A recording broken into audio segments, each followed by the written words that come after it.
여러분 안녕하십니까. 법률사무소국토의 김조영 대표 변호사입니다. 좀 지겹죠. 네. 그런데 많은 경우에 흔히 말하는 반대파가 관심을 가지고 있는 게 이겁니다. 자, 조합장 이사들이 내가 보기엔 너무 못하고 있어. 너무 비리가 많아. 그러니까 직무를 정지시켜야 되겠다. 이래가지고 법원에다가 좀 이 조합장하고 이사의 직무를 정지시켜 주십시오 라는 가처분을 내고, 동시에 직무를 정지하면 누가 일할 사람이 있어야 될 거 아니에요. 그래서 직무대행자 선임 신청을 하려고 하는 경우가 많이 있습니다. 그래서 간혹 가다 보면 변호사들도 저한테 문의가 오는데, 조합장이 너무 이상하다. 너무 이상하고, 그리고 이렇게 놔뒀다가 안 되겠다. 그래서 직무를 정지시킨 다음에 직무대행자를 다른 사람을 써야 되겠다. 법원에다가 가처분 신청 한번 받아주느냐? 그러는데 안 받아줍니다. 일반적으로는. 받아주려고 그러면 해임 정도는 돼야지. 그렇지 않으면 안 돼요. 그래서 차라리 이럴 바에야 해임을 해라. 해임을 해라. 이렇게 제가 권유를 드립니다. 자, 그러면 임원 직무정지를 한번 살펴보도록 하겠습니다. 직무정지 방법은 조합 정관에 따라 사임하거나 해임된 경우에 이사회 또는 대의원의 결의로 직무정지가 가능하도록 되어 있다고 이미 강의를 드렸죠. 그래서 사임을 했는 사람이나 아니면 해임 총회를 해가지고 해임을 결의를 했어. 그런 경우에는 이사회 또는 대의원의 결의로 직무정지가 가능하도록 되어 있습니다. 그런데 이사회하고 대의원이 이미 조합장하고 한통속이야. 그리고 이미 이사회는 전부 다 직무정지가 돼버렸어. 해임이 돼버렸어. 그런 상태에서 대의원에다가 직무정지 해야 되려고 그러니까 같은 이어가지고 안 해준다. 왜냐면 그 사람들은 대의원들은 야, 너 니네들 그 비대위 못 믿겠다. 이렇게 할 수도 있거죠. 그래서 그럴 때는 법원에다가 직무정지 가처분 신청을 하여 결정을 받는 경우도 있습니다.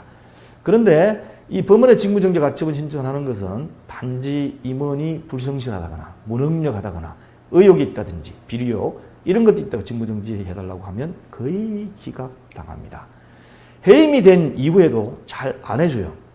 해임이 되더라도 그 다음 업무를 해가지고 조합장 또 선출해야 되니까. 그런데 해임이 된 이후에도 조합 업무를 계속하게 되는데, 후임자가 선출될 때까지, 그죠? 그런데 이게 매우 위험하고 부당하게 업무를 자꾸 해나가요. 자꾸 뭔가를 하려고 그러고, 뭔가 새로운 업체 선정하려고 그러고, 자기가 이미 됐으니까, 해임이 된 뒤에 새로운 사람 선정되기 전에 지가 막 뭐 다 해놓고 나가려고 해요. 그럴 때는 가처분을 받아주는 경우가 있습니다. 자, 그래서 직무대행자를 선임하는데, 정관에 나온 것처럼 아까 말씀드린 것처럼 이사회 또는 대의원의 결의로 조합장을 제외한 임원은 조합장이 대상자인 경우는 조합 정관에 따라 가지고 일반적으로는 이사 중 연장자 순으로 하도록 되어 있습니다. 그런데 법원에 할 경우는 신청하는 사람도 못 믿겠고 남아있는 사람도 못 믿겠다. 조합원들을 위해서 객관적인 사람을 조합장 직무대행자로 해줘야 되겠다 해가지고 일반적으로 변호사를 직무대행자로 선임합니다. 근데 여기 문제가 있어요. 이쪽 재건축 재개발이 생각보다 쉬운 부분도 아니고 변호사들도 이 부분은 모릅니다.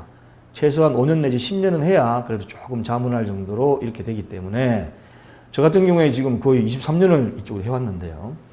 그런데 법원에서 어느 조합의 조합장 직무대행자를 누구 선정해야 되겠다 이렇게 해가지고 어떻습니까? 변호사한테 알아보면 변호사들이 몰라요, 이 사업을. 그리고 이쪽 분야의 전문 변호사들은 안 하려고 합니다.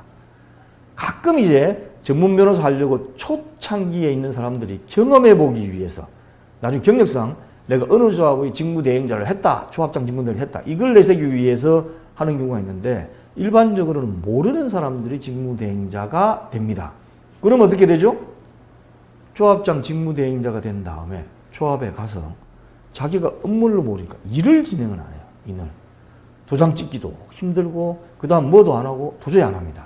그래서 저는 법원에도 좀 권유시킨 것이 차라리 그 조합의 자문 변호사로 되어 있는 사람을 직무대행자로 시키면 훨씬 더 나을 수가 있죠.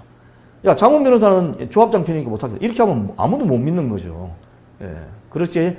그렇다고 해가지고 전혀 모르는 변호사를 갖다 놔가지고 이것도 아니고 저것도 아니고 자기 경험상 하려고 이렇게 지낸다는 것은 더 말이 안 됩니다.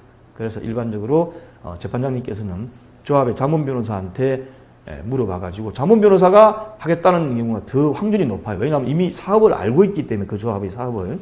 그래서 차라리 자문 변호사를 직무대행자로 선임해 주도록 유도를 해보시고 재판장님께서는 그렇게 결정을 내려주시기 바랍니다. 자, 강의 교재는 세 번째고 유튜브로 보시는 분은 클릭해서 보시면 링크에서 들어가실 수가 있습니다. 감사합니다.